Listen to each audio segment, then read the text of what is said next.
Richard Dean Anderson surprised Hollywood in 2013 when he turned down $30 million worth of work. He was just 63.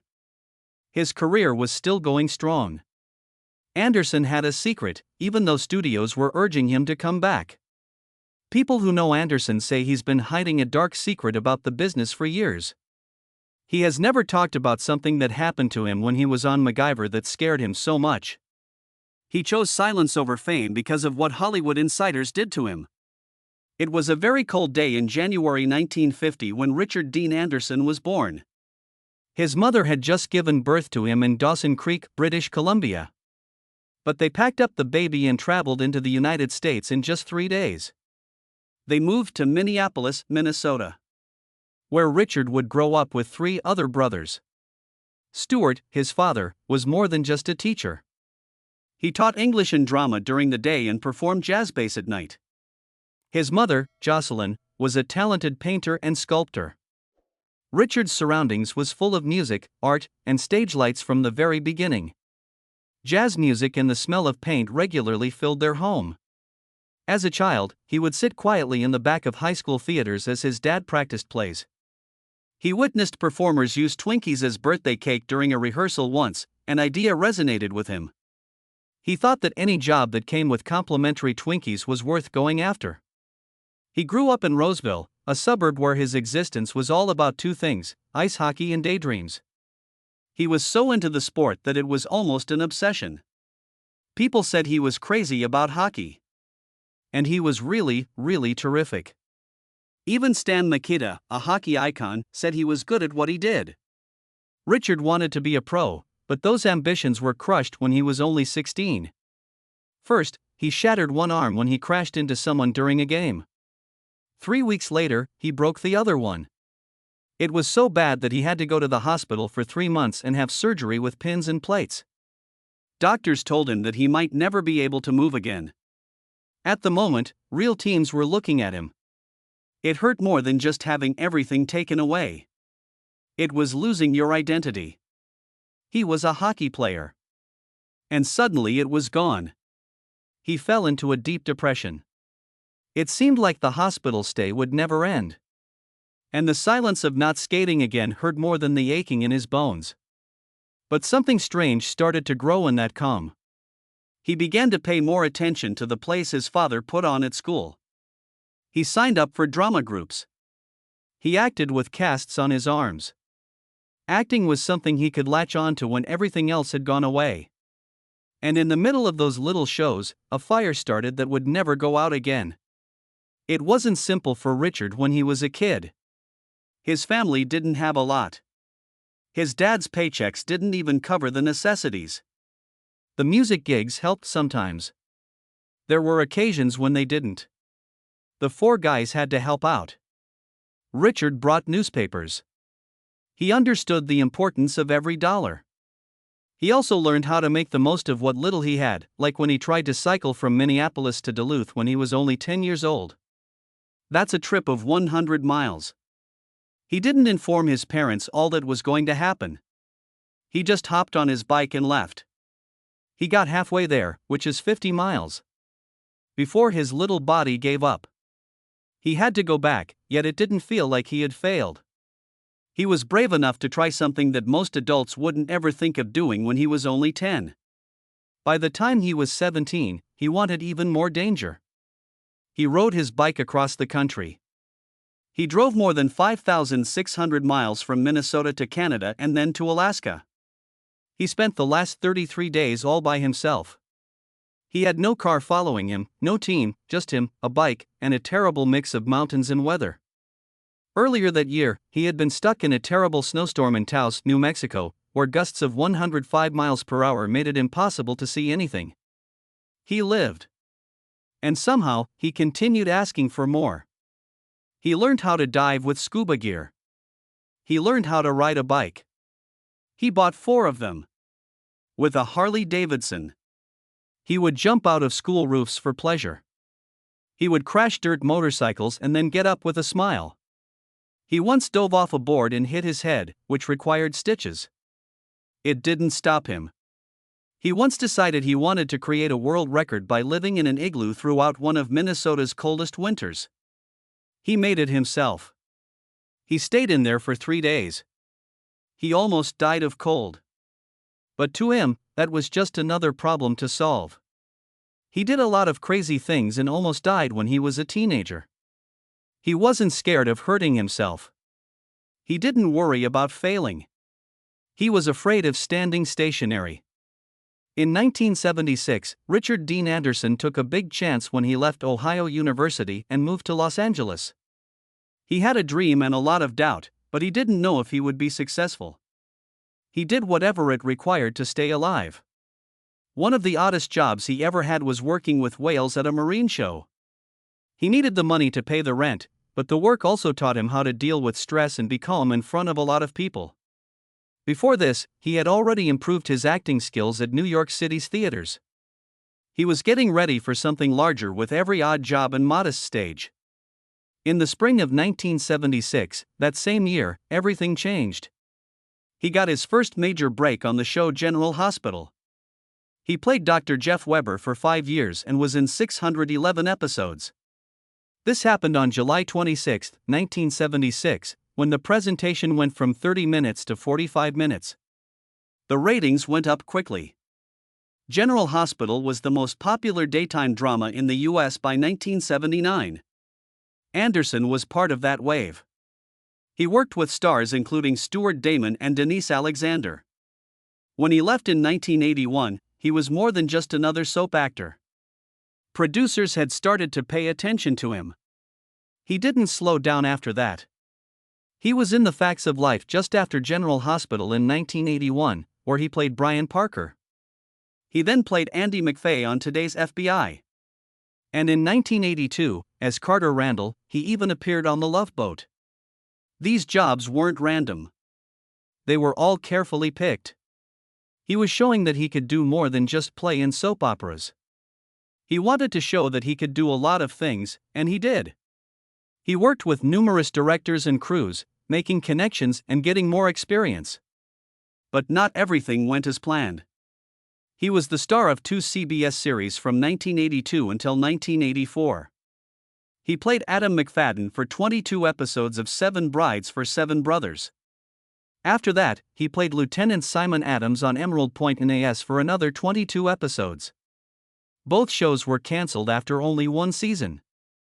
2 enormous opportunities, 2 catastrophic failures. For an up-and-coming actor, that kind of failure after failure might end their career. But Anderson kept on going. He looked. He learned. He paid attention to what others liked. And then, in 1985, the part that would change everything came around. Something weird happened when he tried out for MacGyver in 1985. He came with his glasses on. He kept them on. He wasn't attempting to look cool or make anyone else look good. The producers were impressed by that honest, rough moment. They didn't want a normal action star. They were looking for an actual person. Anderson landed the role. He didn't have any stunt training, but he got them to let him execute most of his own stunts regardless. He was in 70% of the risky scenes you saw. He thought it was best to do things on his own. He and MacGyver both loathed weapons in real life. That match was just right. The show blew up. MacGyver had 139 episodes from 1985 until 1992. Anderson went from being a soap opera actor to a TV legend. He was making $1 million a season by 1990. But he made the most money when he acquired producer credits in the latter seasons. That means he got a share of the syndication money as well. MacGyver was everywhere. Parents liked the show since it was smart and didn't portray violence. Kids enjoyed it because it made science seem cool.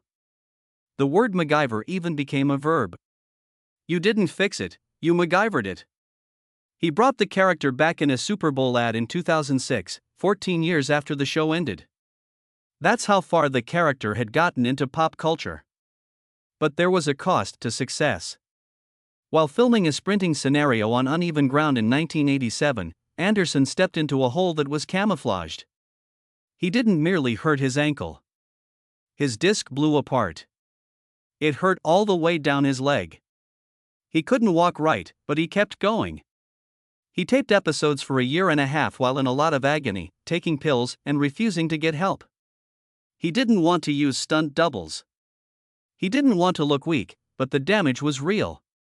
The doctors told him that he could have nerve problems for the rest of his life. He ultimately gave in and got surgery. The agony never really went gone, though.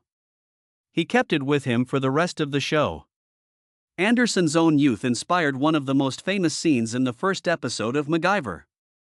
He loved taking things apart and putting them back together when he was a kid. That tendency led to the well-known paperclip bomb. The original script didn't have it. It sprang right from Anderson's mind. He really did build things like that when he was younger. The pilot had a 10.9 rating when it aired. That means that almost 20 million people watched. At first, the network was dissatisfied, but that one scene became famous. Anderson began to get calls from writers asking for help with what types of things MacGyver could make. He didn't just act the part, he made it his own. The stress of the show had gotten to him by 1991. He fell on the set. He passed out from being too stressed, too thirsty, and too tired. The doctors indicated that only 20% of his body was working. He was really worn out. He told the studio he wanted to leave. They replied no. If he quit, they would sue him for $18 million. That number wasn't a lie. He was stuck and had to keep filming even though his condition was getting worse. He later said that the show had taken over his whole life. It was empty outside of it. When Richard Dean Anderson agreed to play a role in Stargate SG-1 in 1997, he surprised everyone at MGM by asking for something that no other actor had ever asked for. He didn't want to work full-time. He wanted to work 3 days a week. That meant that Friday through Sunday would be off-limits. All of this was so he could be with his baby daughter Wiley at home. The producers were shocked. It seems crazy to change the filming schedule for the whole show just for one actor. But Anderson had just come off of MacGyver, one of the most popular shows of the late 1980s and early 1990s. Just his name could get millions of people to watch. So MGM gave in. He got the job. He made $100,000 per episode, even though he only worked part-time. And somehow, that part-time job lasted all 10 seasons. Anderson ended up being in 173 of the 214 episodes. People in Hollywood still talk about that 3-day contract. Other performers started asking for the same thing, but he was the only one who got away with it. Things became more crazier in 2001, when the show was in its 5th season. Anderson's salary had gone up by 100%. He was now making $200,000 for each episode. That was $4.4 million a season, and he still only worked 3 days a week. Stargate SG-1 was the best show on Sci-Fi, with almost 2.5 million people watching it every week. The show was making more than $100 million in syndication deals around the world. Fan conferences would pay Anderson and Amanda tapping up to $50,000 just to be on a panel together. Fans adored him, especially because a lot of his lines weren't even in the script. Anderson came up with a lot of O'Neill's snarky one-liners on the spot. He made more than $30 million from the show itself over the course of 10 seasons. That didn't even include the reruns and residuals, which still make money today. But things didn't always go well. Anderson's life changed forever in 2004. He hurt his knee while filming season 8 during what should have been a routine running scene. But his foot hit the ground improperly. He twisted his knee. The ligaments ripped. The agony came right away. He had to have surgery and then go through months of rehab. The physicians advised him directly, keep doing physical scenes. He might not be able to walk properly anymore. Instead of kicking him off the show, the producers made a smart change. Colonel O'Neill was made a brigadier general, which meant he would largely stay behind a desk. Moreover, half of his action moments were edited out. The admirers saw that he wasn't as active, but they didn't know why. Years later, the truth came out. Anderson still walks with a little limp today. The procedure cost more than $200,000, although insurance paid for most of it. It was still a tipping point. He never took on another physically hard job. Anderson directed Double Jeopardy, one of the most memorable episodes of the show, in season 4 that same year. It was going to be a fun sci-fi action show, but Anderson added something that wasn't expected. He had played amateur hockey for 15 years, and he used those maneuvers to plan out the alien war scenes. He watched tapes of NHL games and drew pictures of extraterrestrial fights as if they were power plays on ice.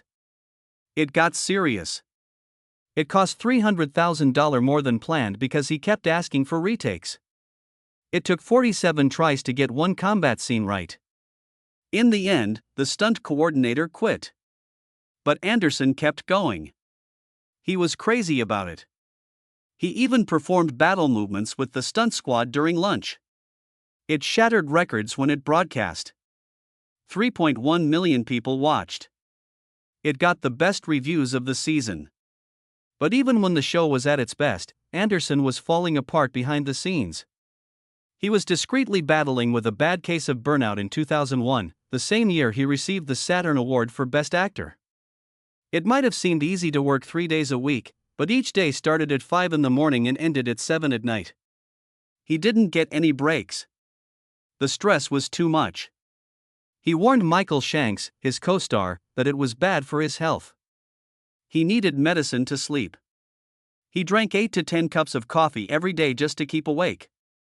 Fans witnessed a happy actor during his acceptance speech, but makeup professionals had to cover up the dark circles under his eyes before the show. He saw a therapist twice a week and was seriously contemplating about quitting the show after the 7th season. The last straw was when he really fell asleep during a live interview. That's when MGM got involved. They hired him a personal assistant and slashed his job in half. At the time, Amanda Tapping was the only one who knew about the therapy sessions. Anderson had been under a lot of stress for a long time, but he wasn't afraid to take chances with his job either. In 1992, he accomplished something that no one saw coming. He was the main character of the CBS thriller Through the Eyes of a Killer. Fans were shocked when it aired on December 15 since they were used to seeing him as the hero. He played Ray Bolano this time. A contractor who becomes a stalker after a brief relationship with a woman named Lori. He won't let her go when she attempts to stop things. People who only knew him as the smart, nice MacGyver were shocked by how dark and scary the movie was. It was based on a short story called The Master Builder and was filmed in Vancouver. It lasts 94 minutes. The movie didn't set any records. A few hundred IMDb users gave it a 5.9 rating. But it showed that Anderson wasn't scared to display a darker side of himself and go outside of his comfort zone. In 2006, the same reckless mentality came again. But this time it was just for fun. Anderson was in the April 9th episode of The Simpsons called Kiss Kiss, Bang Bangalore. Dan Castellaneta wrote the episode. The same person that voiced Homer and had been a guest star on Stargate SG-1 the year prior. In this episode, Anderson plays himself and meets Patty and Selma, who are enamored with MacGyver. Anderson reveals he never liked playing MacGyver and only did it for the money, which shocks them and the crowd. They take him hostage, but he gets away by using a contact lens to focus sunlight and set fire to his ropes. The original MacGyver. It becomes even funnier after that. Anderson is really into escape stunts and urges Patty and Selma to keep kidnapping him and giving him new obstacles. It was great. He made fun of himself and lent into how silly it was, and people loved it. It exhibited a side of him that most people didn't expect. People have always known Richard Dean Anderson as the guy who wouldn't settle down. But things changed in 1992. It was said that he was dating Katharina Witt, a well-known figure skater from East Germany. She was more than just an athlete. At the time, she was one of the most famous people in the world and a 4-time world champion. It didn't even last 2 months for them. They were seen together from March to April 1992. Talked about a lot in the news. And then, all of a sudden, it was over. When Witt and Anderson broke up, Witt was still in the middle of a competition. Anderson said that the pressure from all the attention became too much to manage. People thought that this time he could have finally found someone to be with. But it stopped just as suddenly as it began. Before that, he had a steady relationship in the 1980s. He was dating actress Cella Ward from 1983 to 1986. They met while filming a show in which they portrayed brothers. Things quickly got amorous off-screen.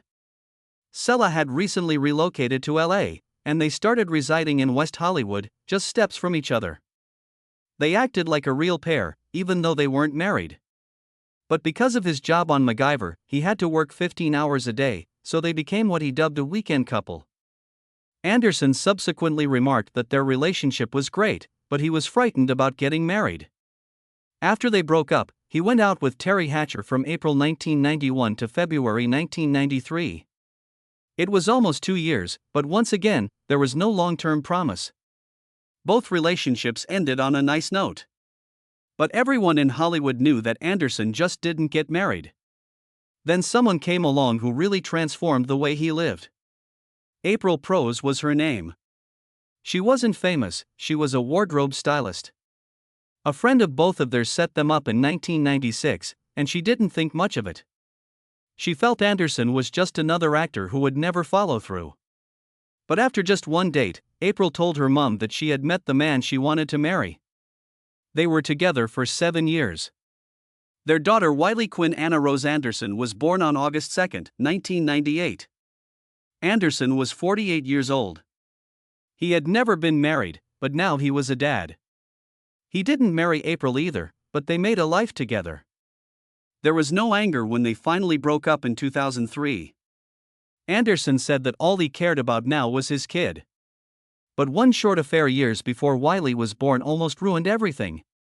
Anderson began dating Lara Flynn Boyle in 1995. She was 25 and one of the most talked about stars in Hollywood because of her appearance in Twin Peaks. The media didn't give them a break. People were talking on the fact that they were 21 years apart in age. Everywhere they went, tabloids were there. Anderson, who had kept his life secret for most of his career, said it seemed like it was killing him. The romance ended quickly, but the news stories kept coming. He added later that this was when he really understood how dangerous the spotlight could be. After that, he started to pull back from public life. He made a big choice in 1997 when he started filming Stargate SG-1. He moved to Vancouver instead of staying in LA. He needed space. He desired peace and quiet.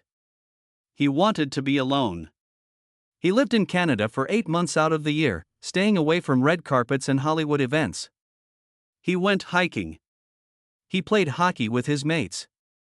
That peace became even more vital when Wiley was born in 1998. His house in Vancouver became a safe environment for him to be a dad. But Wiley's birth wasn't serene.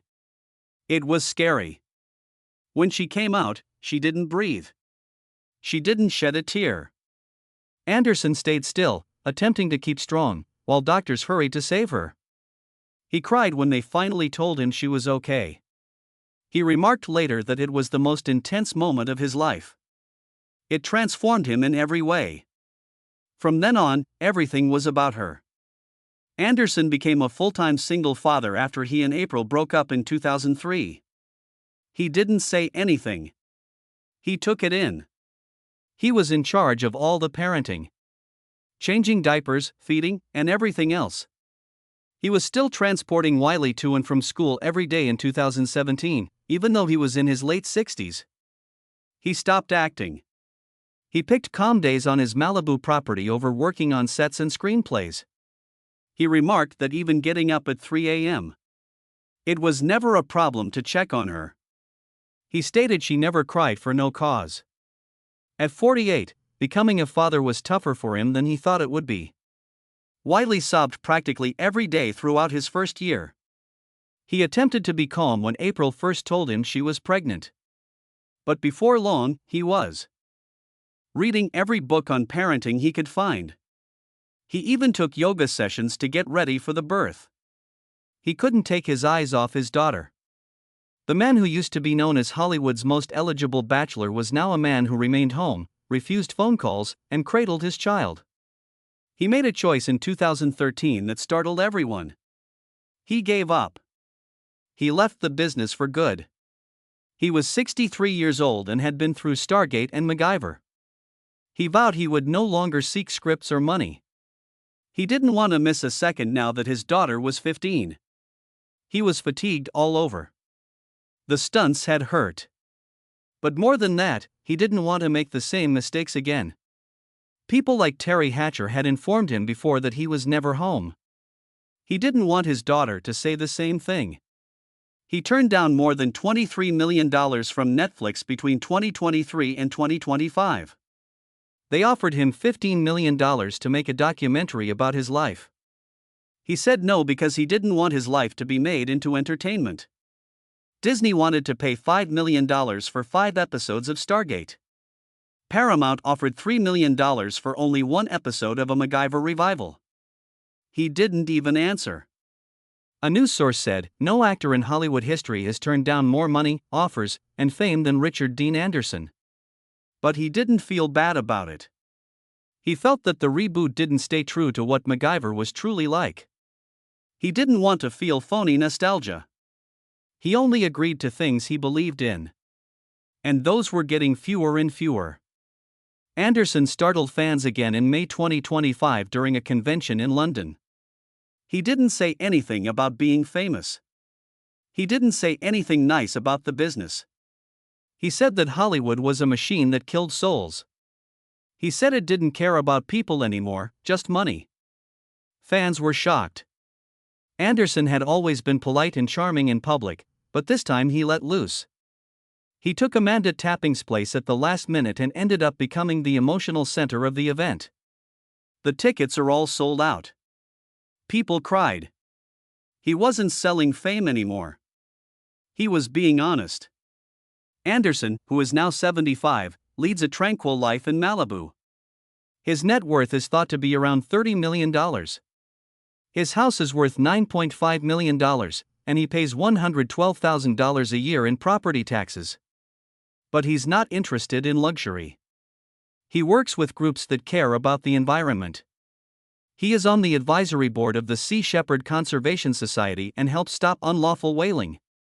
He backs programs for young people. He only goes to 3 fan events a year. Now, his life is all about tranquility. He didn't quit his job to get away. He stopped working to be there. He chose to be a father over being famous, real life over the spotlight, and silence over noise.